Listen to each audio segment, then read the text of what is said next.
பையன் இருந்தானா.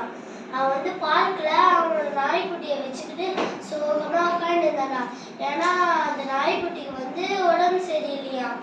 அதனால உங்க அம்மா அப்பா கிட்ட கேட்டு பார்த்தோன்னா, அம்மா நம்ம நாய்க்குட்டி ஹாஸ்பிட்டலுக்கு கொண்டு போக காசு இருக்காமா அப்படின்ட்டு கேட்டு பார்த்தோம். உங்க அம்மா அப்பா கிட்ட கூட காசு இல்லையா. அது நினச்சி திரும்பியா போய் பார்க்ல போய் சோகமா உட்காந்து இருந்தானா. அவனோட ஃப்ரெண்டு வந்து மீனா வந்தாலாம். அவ வந்து சொன்னாலா, அம்மா எது நீ சோகமா உட்காந்துங்கிற அப்படின்னு கேட்டா. மீனா நாய்க்குட்டிக்கு வந்து உடம்பு சரியில்லை, அதனால ஹாஸ்பிட்டல் கொண்டு போக காசு இல்லை அப்படின்ட்டு குமார் இருந்தானா. அதுக்கு மீனா சொன்னாரா, நான் உனக்காக ஜபம் பண்றேன் அப்படின்னு இருந்தானா.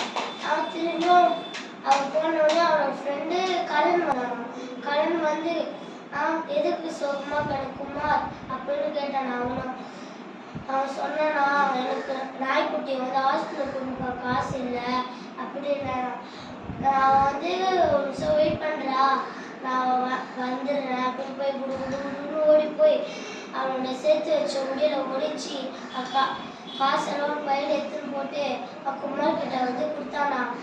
குமார் கிட்ட வந்து கொடுத்துட்டு, வா நம்ம ஹாஸ்பிட்டல் போகலாம் நாய்க்குட்டியை சரி பண்ணிட்டு குமாரும் கரணம் போனாங்களாம். அதுதான் குமார் வந்து சரி பண்ணிட்டோம்னா ஹாப்பியாயிட்டானா. இதுல இருந்து நம்ம என்ன கற்றுக்கணும்னா, மீனா வந்து ப்ரேயர் பண்றேன் அப்படின்றதுனாலதான் கரண் வந்தான். ஏன்னா அவன் ப்ரேயர் பண்ணலன்னா கரண் வந்திருக்க மாட்டான்.